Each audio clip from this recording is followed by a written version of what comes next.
Hello student, myself R.K. Gupta. Today I am going to discuss about the Newton's second law of motion in this video. इसके पहले video में हमने देखा कि Newton ने कितने लॉ प्रपोज किया। उन्होंने 3 लॉ दिया, पहला first law, second law and third law. तो जो फर्स्ट लॉ था वह क्या कहता है, वह फर्स्ट लॉ कहाँ से लिया गया था, उन्होंने गैलीलियो का जो इनर्शिया का कॉन्सेप्ट था, इनर्शिया के कॉन्सेप्ट से न्यूटन ने फर्स्ट लॉ को डिराइव किया। और उन्होंने फर्स्ट लॉ क्या कहा कि if a body at a rest it always remains on rest and if a body moves in a straight line it moves in a same direction with same velocity unless an external force applied। ये उनका first law था कि यदि कोई body uniform motion में चल रही है तो कंटिन्यू यूनिफॉर्म मोशन में चलेगी, यदि कोई बॉडी रेस्ट में है तो कंटिन्यूअस रेस्ट में रहेगी। कब तक रहेगी ऐसा होगा, जब तक कि उस पर हम कोई एक्सटर्नल फोर्स अप्लाई नहीं करेंगे। और यहाँ हम दूसरा टर्म देखेंगे, यदि हम एक्सटर्नल फोर्स अप्लाई करते हैं तो जैसे एक्सटर्नल फोर्स हम अप्लाई करेंगे तो क्या चेंज होगा, तो वहाँ हम देखेंगे उसका लीनियर मोमेंटम चेंज होगा। लीनियर मोमेंटम क्या होता है, बॉडी का लीनियर मोमेंटम क्या है, जब कोई बॉडी मूव करती है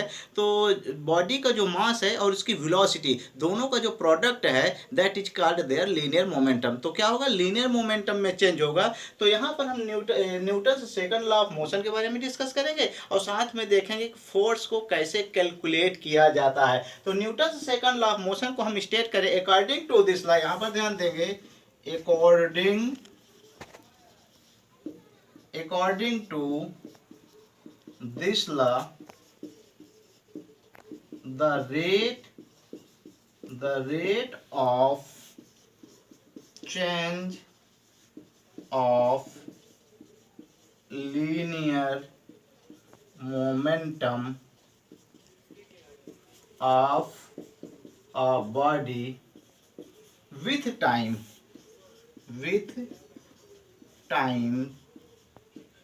is directly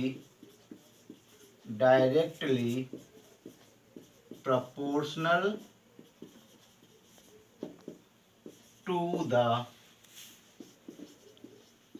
external force, directly proportional to the external या applied external force, here applied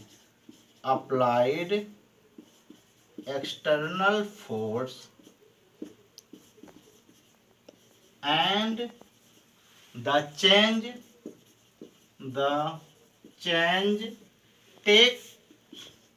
takes place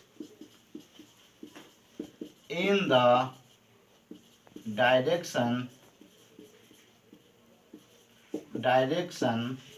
of applied force। तो यहाँ पर ये क्या है, इसका हम क्या करेंगे, आप इसको नोट्स में नोट डाउन कर लेंगे, वीडियो को पॉज करेंगे और यहाँ क्या करेंगे, नोट डाउन करेंगे। क्या कहता है, according to this law the rate of change of linear momentum of a body with time is directly proportional to the applied external force and the change takes place in the direction of applied force. Mean जो linear momentum of system है, जो body का linear momentum है, वह किस बात पर depend करेगा, एक्सटर्नल फोर्स पर डिपेंड करेगा। और किस डायरेक्शन में उसका लीनियर मोमेंटम चेंज होगा, वह डायरेक्शन क्या होगा, अप्लाइड फोर्स का डायरेक्शन होगा। तो इससे आप क्या करेंगे, नोट डाउन करेंगे। Now we consider a body, this is the body of mass m। एक हमारे पास कोई बॉडी है और इसका मास क्या है, m है। When we applied an external force, जैसे यहाँ पर हम एक्सटर्नल फोर्स क्या कर रहे हैं, वेक्टर F को अप्लाई कर रहे हैं, तो यहाँ पर क्या होगा, इसकी जो इनिशियल वेलोसिटी हम मान लेते हैं, इनिशियल वेलोसिटी क्या था, 0 थी, और after some time its velocity become v। इसकी जो वेलोसिटी होती है वह क्या हो जाती है, velocity of object become v। तो जो वेलोसिटी ऑफ ऑब्जेक्ट है वह क्या हो जाता है, वेक्टर v हो जाता है। तो लीनियर मोमेंटम ऑफ बॉडी, जो बॉडी है उसका लीनियर मोमेंटम क्या होगा, this is the M V vector, this is the linear momentum of body. Mean M क्या है, this is the mass of body, F is the external force and V is the velocity. This is the linear momentum vector P equal to m vector V. According to Newton's second law of motion, vector F is directly proportional to rate of change of linear momentum. Delta P क्या show करता है? Delta P show करता है change in momentum, change in momentum. And the delta P by delta T, यह complete जो quantity है, यह जो कंप्लीट क्वांटिटी है, यह क्या शो करती है? Rate of change of linear momentum with time. किसके अकॉर्डिंग? जैसे जैसे टाइम पास हो रहा है उसका लीनियर मोमेंटम क्या होगा? चेंज होगा। This is the proportional, this is the proportional. When we remove this proportional symbol, जैसे हम इस प्रोपोर्शनल सिंबल को रिमूव करते हैं तो यहां पर एक प्रोपोर्शनलिटी कांस्टेंट के आता है। This is the proportionality constant K delta P by delta T. यहाँ के क्या होता है? What is the value of K? The value of K is 1। यहाँ पर हम के की वैल्यू क्या लेते हैं? 1 लेते हैं। तो vector F here, vector F that become delta P by delta T. But delta P क्या है? दिस इज द पी की जो वैल्यू है M V vector divided by delta T. M क्या है? मास ऑफ ऑब्जेक्ट है, which is the constant. जो मास होगा वह क्या होगा? ऑब्जेक्ट का क्या रहेगा? कांस्टेंट रहेगा। तो M this become, M constant है तो change in this is the delta V by delta T. तो यहाँ delta V by delta T, but acceleration delta V by delta T, rate of change of velocity, जो rate of change of velocity है that become acceleration, वह क्या हो जाएगा? हमारा acceleration होगा। तो यहाँ M delta V by delta T के स्थान हम क्या वैल्यू पुट करते हैं? This is the vector F equal to M A vector. This is the Newton second law of motion, this is the Newton second law of motion. यदि हम vector form में से सिंपल से इसका magnitude लिखें, simple से हम क्या लिखें? मैग्नीट्यूड लिखें। तो जो मैग्नीट्यूड होगा वह एफ इक्वल टू क्या हो जाएगा? एम इंटू ए। मीन्स जो फोर्स होगा वह किसके इक्वल होगा? Mass into the product of mass and it's acceleration. जो बॉडी में एक्सेलरेशन प्रोड्यूस होगा, यदि एक्सेलरेशन को हम किससे प्रोडक्ट करते हैं? मल्टीप्लाई करते हैं मास से, तो वह किसके इक्वल होगा? The force applied on external force जितना अप्लाई करेंगे वह इसके क्या होगा? इक्वल होगा। तो क्वेश्चन क्या आता है? क्वेश्चन यहाँ से आता है right Newton second law of motion and derive F equal to M A. अब यहाँ देखेंगे जो हमारे पास फोर्स आया, कौन सा? एक न्यू टर्म आया फोर्स। फोर्स क्या है? Force is a physical quantity. Force क्या है? फिजिकल क्वांटिटी है। And what can force do? This one is the force cause motion on body, cause motion on body और ट्राई टू डू शो।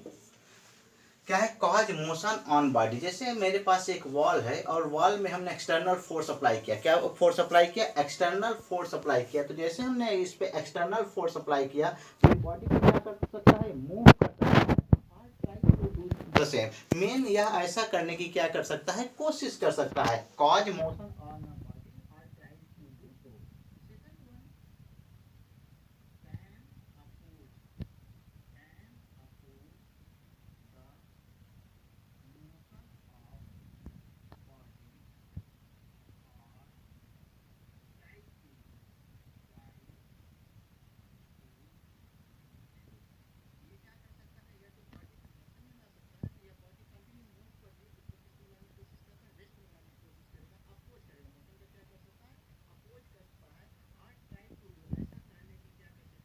कोशिश कर सकता है। बाइक को क्या करें? बाइक को रोकने की कोशिश करें, लेकिन बाइक रुक नहीं रही है, तो आप कोशिश भी करें। That is force. Can change the direction, can change the direction of motion, direction of motion of body और ट्राई टू डू सो। या क्या कर सकता है? वह डायरेक्शन ऑफ मोशन क्या कर सकता है? जो बॉडी जिस डायरेक्शन में मूव कर रही है उसकी क्या कर सकता है? डायरेक्शन चेंज कर सकता है। तो फोर्स क्या कर सकता है? यदि कोई बॉडी रेस्ट में है तो उसको मोशन में ला सकता है, यदि कोई बॉडी मूव कर रही है तो उसको रेस्ट में ला सकता है, या तो उसकी डायरेक्शन को चेंज कर सकता है, या ऐसा करने की क्या करता है? कोशिश करता है, ट्राई करता है। That is called force. इस एक्सटर्नल एजेंट को हम क्या कहते हैं? फोर्स। और जो फोर्स होता है जनरली इसको हम किससे रिप्रेजेंट करते हैं? एफ से। And this is the vector quantity है। कैसी क्वांटिटी होती है? वेक्टर क्वांटिटी होती है। अब हम फोर्स की क्या देखेंगे? यूनिट देखेंगे। The unit of force, the unit of force the unit of force, force की क्या यूनिट होगी उसके बारे में क्या करेंगे, डिस्कस करेंगे। जो फोर्स की यूनिट है, there are two types of unit, one is the gravitational unit and second this one, first one is the absolute unit, absolute unit, and second one is the gravitational unit. जो force की unit होगी वह two types की होगी। पहला क्या हो जाएगा, एब्सोल्यूट यूनिट होगी, और सेकंड क्या हो जाएगा हमारा, ग्रेविटेशनल यूनिट होगी। एब्सोल्यूट यूनिट देखेंगे, फर्स्ट वन देखते हैं एब्सोल्यूट यूनिट। तो एब्सोल्यूट यूनिट में फर्स्ट है सीजीएस सिस्टम, पहला है in CGS system, in CGS system. जो सीजीएस सिस्टम में है, सिस्टम में यूनिट ऑफ फोर्स क्या हो जाएगा, वह unit of force F equal to क्या है हमारे पास, एम ए, एम क्या है हमारा, gram centimetre per second square, and gram centimetre per second square को हम क्या कहेंगे, डाइन कहेंगे। क्या कहेंगे, दिस इज द डाइन। तो सीजीएस सिस्टम में फोर्स की यूनिट क्या हो जाएगी, gram centimetre per second square होगी, या इसी को हम कहेंगे dyne, D Y N E, this is the dyne. ये किस सिस्टम में है हमारे पास, सीजीएस सिस्टम में। इसको हम वन डाइन को किस प्रकार डिफाइन करेंगे, one dyne equal to one dyne, one dyne equal to 1 gram into 1 centimetre per second square. Means one dyne force कैसा फोर्स होगा कि 1 ग्राम के ऑब्जेक्ट में कितना एक्सेलरेशन प्रोड्यूस करे, 1 सेंटीमीटर पर सेकंड स्क्वायर का यदि एक्सेलरेशन प्रोड्यूस करता है, तो इस प्रकार का फोर्स क्या हो जाएगा, वन डाइन होगा। तो वन डाइन को आप डिफाइन करोगे, the force is said, the force is said one dyne if it produces acceleration of 1 centimeter per second square in 1 gram object। यदि हमारे पास क्या है, 1 ग्राम का ऑब्जेक्ट है और 1 ग्राम के ऑब्जेक्ट में कितने एक्सेलरेशन प्रोड्यूस करे, 1 सेंटीमीटर पर सेकंड स्क्वायर का एक्सेलरेशन प्रोड्यूस करे, तो इस प्रकार का जो फोर्स होगा that is called one dyne. इसे हम क्या कहेंगे, वन डाइन कहेंगे। ये कौन सा सिस्टम है, या एब्सोल्यूट सिस्टम है, एसआई सिस्टम। जो एब्सोल्यूट यूनिट है फोर्स के एसआई सिस्टम में, वह क्या है, न्यूटन है। तो यहाँ F equal to M A, if m equal to 1 kg and a equal to 1 metre per second square, तो जो F होगा दिस बिकम 1 न्यूटन, 1 न्यूटन। यहाँ पर यदि हमारे पास कोई ऑब्जेक्ट है, कितना है उसका वेट या मास, सॉरी वेट नहीं, मास कितना है, 1 किलोग्राम है, और हम एक्सटर्नल फोर्स अप्लाई करते हैं इस पर, कितना एक्सटर्नल फोर्स अप्लाई करते हैं, 1 न्यूटन, तो कितना एक्सेलरेशन प्रोड्यूस करेगा, यह acceleration 1 metre per second square produce करेगा। तो इस प्रकार के यूनिट को हम क्या कहेंगे, 1 न्यूटन। तो 1 न्यूटन को हम किस प्रकार डिफाइन करेंगे, the force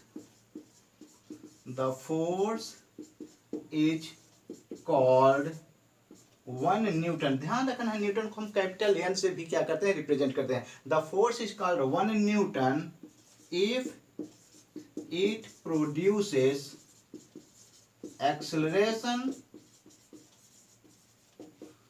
on a body of mass 1 kg, if it produces acceleration on a body of acceleration क्या है, the force is called 1 Newton if it produces acceleration 1 meter। ध्यान देना है, acceleration कितना प्रोड्यूस करेगा, 1 metre per second square on a body of mass 1 kg। यदि 1 kg का body है तो उसमें कितना का एक्सेलरेशन प्रोड्यूस करे, 1 मीटर पर सेकंड स्क्वायर का एक्सेलरेशन प्रोड्यूस करे। तो इस प्रकार के मास को हम क्या कहेंगे, इस प्रकार के फोर्स को हम क्या कहेंगे, 1 न्यूटन कहेंगे। तो 1 न्यूटन और 1 डाइन में क्या है, ध्यान देना है। यहाँ डाइन को हम complete D Y N E लिखते हैं, इस बात को ध्यान रखना है। न्यूटन को हम क्या लिख सकते हैं, N is this one. Newton को जनरली हम कैपिटल एन से भी रिप्रेजेंट करेंगे, लेकिन ये डाइन को हम कैपिटल डी से रिप्रेजेंट नहीं करेंगे। इसको आपको क्या करना है, नोट करना है। तो जब कभी डाइन की बात आएगी तो हम सिंपल सा क्या लिखेंगे, डाइन कंप्लीट लिखेंगे। Relation between newton and dyne. SI system में क्या यूनिट है, फोर्स की न्यूटन है, और सीजीएस सिस्टम में क्या है, डाइन है। दोनों के बीच हम क्या कर सकते हैं, रिलेशन शो कर सकते हैं। यहाँ F equal to M A, this is the magnitude of force, force का मैग्नीट्यूड है, m क्या है, मास ऑफ ऑब्जेक्ट है, and a is the acceleration of object. If m equal to 1 kg and a equal to 1 metre per second square, तो जो F होगा that become 1 Newton. Force क्या होगा, 1 न्यूटन होगा। This mean 1 Newton can be written as 1 kg multiplied by 1 meter per second square. 1 kg, this can be written 1000 gram, and 1 meter can be written 100 centimetre per second square. KG को हम किस में convert कर दिया, ग्राम में convert किया, और metre को किस में कन्वर्ट कर दिया, यहाँ पर 100 में। 1000 ग्राम can be written 10⁻³ and 100 can be written this 10⁻² centimeter per second square. 10 cube and 10 square, that become 1 Newton equal to 10⁵ here gram centimeter per second square. Therefore 1 Newton equal to 10⁵ ये पूरी quantity क्या हो जाएगी, dine. क्या हो जाएगी, dine. तो यहाँ 1 न्यूटन इक्वल टू क्या हो जाएगा, 1 न्यूटन इक्वल टू 10⁵ डाइन। इसी को हम कहें 1 डाइन को कहें 1 डाइन, दैट बिकम 10⁵ न्यूटन। तो ये डाइन और किसके बीच रिलेशन है, this the relation between newton and dyne. कभी कभी ये क्या होता है, चेंज करने के लिए आता है, या 1 मार्क्स क्वेश्चन में आता है कि write down relation between newton and dyne. Gravitational unit of force, gravitational unit of force, unit of force. यदि हमारा कोई ऑब्जेक्ट फ्री फॉलिंग ऑब्जेक्ट है, कैसा ऑब्जेक्ट है, ऑब्जेक्ट फ्री फॉलिंग है, ये डाउनवर्ड डायरेक्शन में फ्री फॉलिंग हो रहा है, तो यहाँ F इक्वल टू क्या हो जाएगा हमारा mg। F इक्वल टू क्या हो जाएगा mg। g क्या है यहाँ पर, here g is the acceleration due to gravity, acceleration due to gravity. तो सीजीएस सिस्टम में इसकी वैल्यू क्या होगी, सीजीएस सिस्टम में इसकी वैल्यू होती है 980 सेंटीमीटर पर सेकंड स्क्वायर। इसको लर्न करेंगे, नोट डाउन कर लेंगे। और एसआई में इसकी जो वैल्यू होती है near about 9.8 metre per second square. तो यहाँ पर पहले यदि हम इसको सीजीएस सिस्टम में देखें, सीजीएस सिस्टम, जो सीजीएस सिस्टम में होगा, पहला सिस्टम क्या होगा हमारा, सीजीएस सिस्टम। तो सीजीएस सिस्टम में ग्रेविटेशनल यूनिट ऑफ फोर्स क्या हो जाएगा, इसे हम कहेंगे ग्राम वेट, ग्राम वेट और ग्राम फोर्स। क्या कहेंगे, ग्राम वेट और ग्राम फोर्स। तो ग्राम वेट या ग्राम फोर्स क्या होगा, 1 ग्राम वेट और 1 ग्राम फोर्स कैसा होगा, यदि 1 ग्राम के ऑब्जेक्ट में कितना एक्सेलरेशन प्रोड्यूस कर दे, 1 gram into 980 centimetre per second square.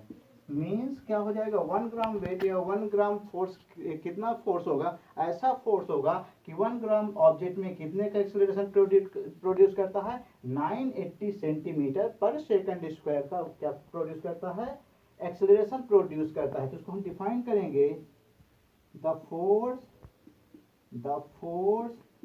Is said 1 gram weight if it produces acceleration of 980 centimeter per second square of 1 gram object. यदि हमारा जो ऑब्जेक्ट है उसका वेट मास कितना है, 1 ग्राम है, कितना मास है, 1 ग्राम के मास में कितना एक्सेलरेशन प्रोड्यूस करे, 980 सेंटीमीटर पर सेकंड स्क्वायर। तो इस प्रकार के यूनिट को हम क्या कहेंगे, ग्राम वेट कहेंगे या ग्राम फोर्स कहेंगे, ग्राम वेट या ग्राम फोर्स कहेंगे।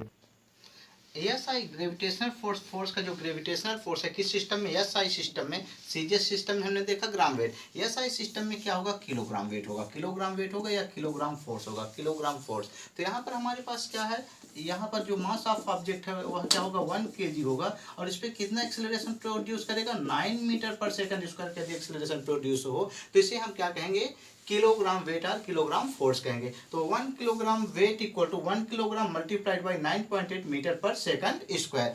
फोर्स को हम किस प्रकार डिफाइन करेंगे, force is said to 1 kilogram weight और 1 kilogram force if it produces 9.8 meter per second square acceleration on a body of mass 1 kilogram. यदि 1 किलोग्राम के बॉडी में हम क्या कितना फोर्स अप्लाई करते हैं, 1 किलोग्राम वेट फोर्स अप्लाई करते हैं, तो उसमें कितना एक्सेलरेशन प्रोड्यूस होगा, ध्यान रखना है। वह एक्सेलरेशन क्या हो जाएगा, 9.8 मीटर पर सेकंड स्क्वायर होगा। तो हमने देखा कि जो फोर्स की यूनिट है, वह फोर्स की जो यूनिट है वह एक एसआई यूनिट है, और दूसरा हमारी कैसी ग्रेविटेशनल यूनिट है। जनरली जो हम फोर्स की यूनिट है वह क्या लेते हैं, एसआई यूनिट लेते हैं, और जो एसआई यूनिट है वह क्या है, न्यूटन है। तो न्यूटन को हम रिप्रेजेंट करने के लिए या तो हम कैपिटल एन लिखा करेंगे या क्या लिखा करेंगे, ये जब कंप्लीट न्यूटन लिखना है तो इस बात को ध्यान रखना है कि हम सारे टर्म किस में लिखेंगे, सारे वर्ड किस में रहेंगे, स्मॉल लेटर में रहेंगे। अब हमारे जो फोर्स होगा वह क्या होगा, इट में भी accelerating force, accelerating force, accelerating force. इस बात को ध्यान रखना है कि यदि कंटिन्यू वेलोसिटी इंक्रीज हो रही है, यदि हम एक्सटर्नल फोर्स अप्लाई कर रहे हैं और एक्सटर्नल फोर्स अप्लाई करने पर जो ऑब्जेक्ट की वेलोसिटी है कंटिन्यूअस इंक्रीज होगी, तो इस प्रकार के फोर्स को हम क्या कहेंगे, एक्सेलरेटिंग फोर्स कहेंगे। नंबर दूसरा क्या होगा, retarding, retarding force. Retarding force क्या होगा, यदि हम एक्सटर्नल फोर्स अप्लाई कर रहे हैं और एक्सटर्नल फोर्स अप्लाई करने पर क्या हो रहा है, जो वेलोसिटी है ऑब्जेक्ट वह क्या होगा, रिड्यूस हो। वेलोसिटी यदि रिड्यूस होगा तो वह क्या हो जाएगा, हमारा रिटार्डिंग फोर्स होगा। यदि एक ऑब्जेक्ट है, इसको हम अपवर्ड डायरेक्शन में थ्रो कर रहे हैं, किस डायरेक्शन में थ्रो कर रहे हैं, अपवर्ड डायरेक्शन में थ्रो कर रहे हैं, तो जैसे जैसे बॉडी ऊपर की ओर जाएगी इसकी वेलोसिटी कंटिन्यूअस क्या हो जाएगी, रिड्यूस होती जाएगी, और एक टॉप पोजीशन पर पहुंचने पर इसकी वेलोसिटी क्या हो जाएगी, फाइनल वेलोसिटी 0 हो जाएगी। तो इस समय जो फोर्स होगा वह क्या होगा, रिटार्डिंग फोर्स होगा। दूसरी ओर यदि यहाँ पर बॉडी है, इसको हम फ्री फॉलिंग छोड़ दें तो लगातार इसकी वेलोसिटी क्या होती जा रही, कंटिन्यूस इंक्रीज होगी। तो जब वेलोसिटी, तो यहाँ पर इनिशियल वेलोसिटी 0 थी, और जब यह ग्राउंड से क्या करेगा, कोलाइड करेगा, स्टक करेगा, तो उस समय इसकी वेलोसिटी मैक्सिमम होगी। तो इस प्रकार की वेलोसिटी को हम क्या कहेंगे, एक्सेलरेटिंग फोर्स कहेंगे। जैसे हम साइकिलिंग करते हैं, जैसे साइकिलिंग करते हैं तो जैसे हम पैडल मारते जाते, पैडल चलाते जाते हैं, तो हमारी वेलोसिटी क्या होती जाती है, इंक्रीज होती जा रही है। उस कंडीशन में जो हम फोर्स अप्लाई कर रहे हैं दैट बिकम एक्सेलरेटिंग। दूसरा, हमने ब्रेक अप्लाई किया, जब हमने ब्रेक अप्लाई किया तो ब्रेक अप्लाई करने पर क्या हो जाएगी, वेलोसिटी क्या हो जाएगी, रिड्यूस हो जाएगी। तो उस समय की जो फोर्स होगा वह क्या हो जाएगा, रिटार्डिंग फोर्स होगा। इसी पर जो फ्रिक्शन है, फ्रिक्शन भी क्या है, हमारा रिटार्डिंग फोर्स है। इस बात को आपको नोट डाउन कर लेना है। अब यहाँ पर हम एक एग्जांपल लेते हैं, an object of mass 10 kilogram. यहाँ ध्यान देना है, जो हमारा ऑब्जेक्ट है उसका मास क्या है, 10 किलोग्राम है, moving with velocity 5 metre per second. यह इनिशियल वेलोसिटी है, इनिशियल वेलोसिटी क्या है, 5 मीटर पर सेकंड से बॉडी क्या कर रही है, मूव कर रही है।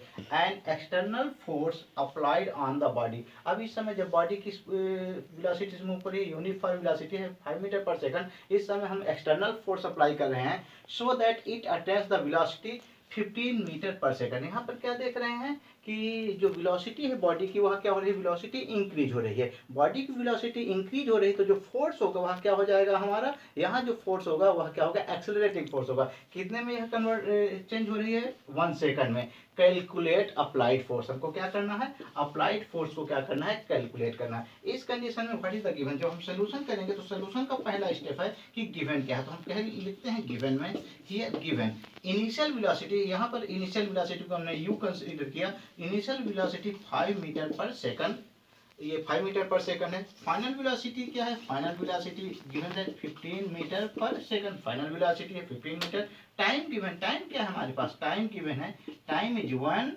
सेकंड। 1 सेकंड में कितने सेकंड में, 1 सेकंड में यह 15 मीटर पर सेकंड से कितना हो रही है, 15 मीटर पर सेकंड हो रही है। तो हम देखेंगे पहले क्या कैलकुलेट करें, फर्स्ट वी कैलकुलेट एक्सेलरेशन। तो एक्सेलरेशन क्या होता है, acceleration final velocity minus initial velocity divided by T, change in velocity upon time interval. तो फाइनल वेलोसिटी क्या है 15, इनिशियल वेलोसिटी क्या है 5, और टाइम क्या है 1 सेकंड।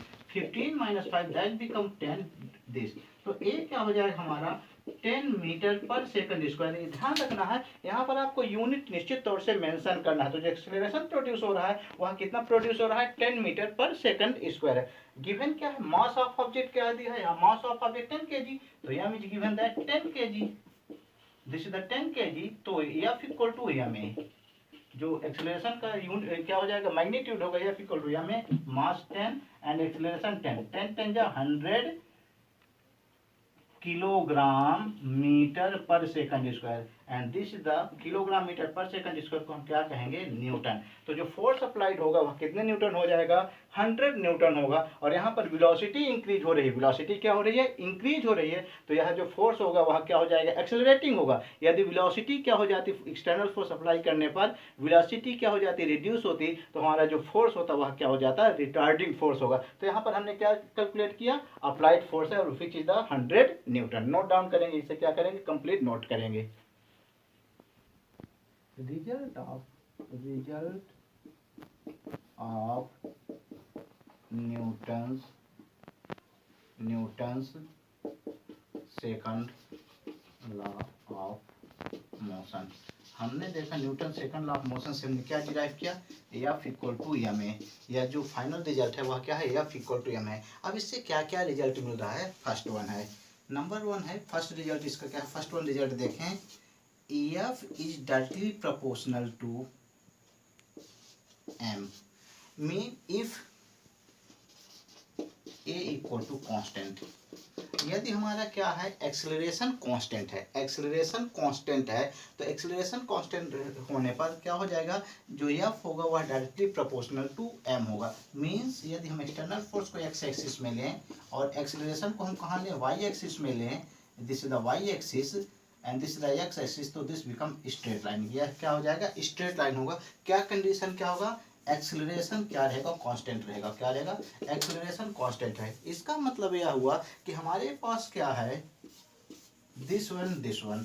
तो यदि दोनों का में सेम कांस्टेंट, हमको क्या करना है, कांस्टेंट एक्सेलरेशन प्रोड्यूस करना है। तो जैसे जैसे मास क्या होता जाएगा, इंक्रीज होता जाएगा, जैसे जैसे मास क्या हो जाएगा, इंक्रीज होता जाएगा, मास ऑफ ऑब्जेक्ट क्या होगा, इंक्रीज होगा। तो उसी रेशियो में हमको क्या इंक्रीज करना पड़ेगा, फोर्स को क्या करना पड़ेगा, इंक्रीज करना पड़ेगा। तो this is the first one, कि क्या हो जाएगा, यदि क्या है, एक्सेलरेशन कांस्टेंट है, तो क्या हो जाएगा, जो फोर्स होगा डायरेक्टली प्रोपोर्शनल टू m होगा। सेकंड वन इसी का है, if m is constant, if m constant, हमारा m कांस्टेंट है तो या फिर directly proportional to a। Means हमको जितना ज्यादा एक्सेलरेशन प्रोड्यूस करना, क्या होगा, हमारा मास कांस्टेंट होगा। यदि हमको ज्यादा एक्सेलरेशन प्रोड्यूस करना है, ज्यादा एक्सेलरेशन प्रोड्यूस करना है, तो हमको फोर्स भी क्या करना पड़ेगा, ज्यादा लगाना पड़ेगा। तो दिस इज द फोर्स, यहाँ पर हम फोर्स ले लें और यहाँ पर हम क्या क्या ले लें, m ले लें, तो यहाँ पर ये क्या हो जाएगा, डायरेक्टली प्रोपोर्शनल होगा। तो यहाँ फिर से हम देखेंगे कि क्या हो जाएगा, स्ट्रेट लाइन आएगा। अब हम नेक्स्ट थर्ड वन देखते हैं। थर्ड वन क्या होगा, F equal to M A. तो यहाँ पर from here A equal to F upon m, यहाँ से देखते हैं A equal to F upon m if F constant. हमारे पास क्या हो जाए, अब इस कंडीशन में F कांस्टेंट हो जाए तो A is inversely proportional to m। यदि इसका मतलब क्या हुआ, समझ लेना है। यदि हमारे पास एक लाइट ऑब्जेक्ट है और एक हैवी ऑब्जेक्ट है, क्या है, लाइट ऑब्जेक्ट है, this is light object and this is the heavy object. तो यदि हम क्या करते हैं, सेम फोर्स अप्लाई करते हैं, दोनों में कांस्टेंट फोर्स अप्लाई करते हैं, तो जो लाइट ऑब्जेक्ट है इसमें मोर एक्सेलरेशन प्रोड्यूस होगा और जो हैवी ऑब्जेक्ट है उसमें क्या एक्सेलरेशन प्रोड्यूस होगा, लेस एक्सेलरेशन प्रोड्यूस होगा। तो यहाँ पर क्या हो जाएगा, जो A होता है वह that is the inversely proportional to m। और जो यह मास है, इस कंडीशन में यह जो मास है, इस मास को हम क्या कहेंगे, इनर्शियल मास कहेंगे। क्या कहेंगे, इनर्शियल मास कहेंगे। तो Newton second law of motion से जो मास हमको मिलता है दैट इज कॉल्ड इनर्शियल मास। और इनर्शियल मास को हम क्या करेंगे, डिटेल में आगे और क्या करेंगे, एक्सप्लेन करेंगे। यहाँ स्पेशल नोट आप इसको नोट कर लेंगे, यहाँ क्या करेंगे, यहाँ पर ये नोट डाउन करेंगे। स्पेशल नोट है, यह स्पेशल नोट क्या मैं बता रहा हूँ, इसको ध्यान रखना है। स्पेशल नोट है Newton second law of motion, Newton second law of motion holds good if mass of object remains constant। इस बात को ध्यान रखना है, इसको आपको क्या करना है, नोट कर लेना है कि क्या होगा, Newton law of motion F equal to m कब होल्ड करेगा, कब सही होगा, जब हमारा जो ऑब्जेक्ट का मास है, यहाँ कोई मास क्या है, इसका जो मास है that become constant. Constant mean time के अकॉर्डिंग यह ना तो इंक्रीज हो ना क्या हो डिक्रीज हो। एक्चुअली में क्या होता है इस बात को ध्यान रखें, यदि कोई बॉडी है और यह मूव करना स्टार्ट की, क्या करना स्टार्ट की, मूव करना स्टार्ट की, तो जो इसका इनिशियल रेस्ट मास है वह क्या है m0 है, क्या है m0 है। और वेलोसिटी इंक्रीज होती गई और यह जब वेलोसिटी किसके इक्वल हो जाए c स्पीड ऑफ लाइट है, यह क्या है स्पीड ऑफ लाइट।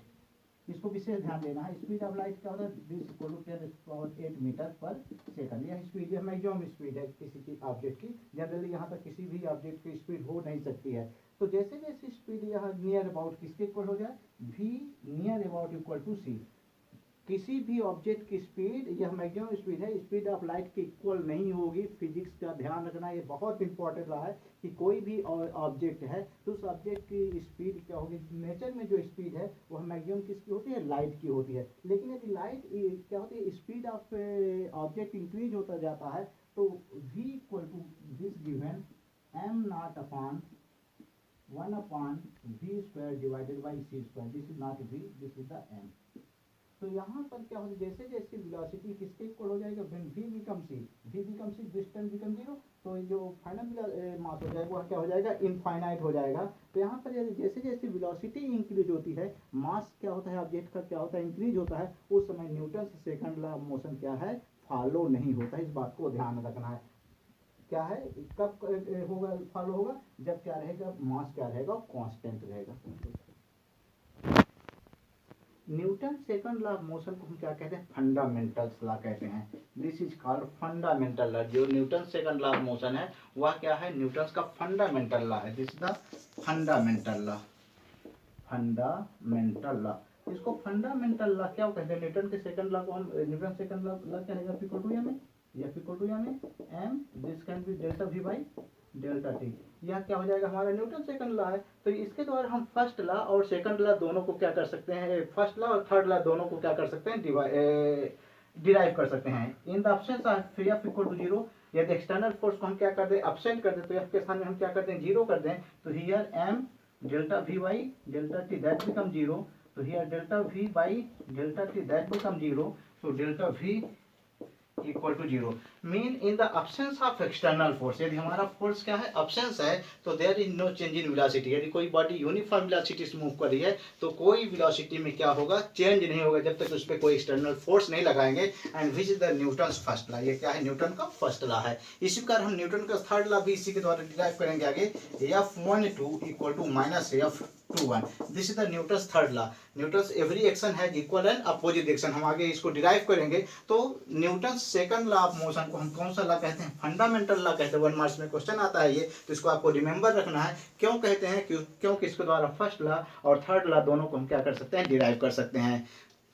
मैं आशा करता हूं कि आपको मेरा यह वीडियो पसंद आया होगा। यदि वीडियो पसंद आया हो तो वीडियो को लाइक करिए, शेयर करिए, हमारे चैनल को सब्सक्राइब करिए और बेल आइकन बटन दबाइए ताकि आने वाली वीडियोज की इंफॉर्मेशन आपको मिलती रही। Thank you.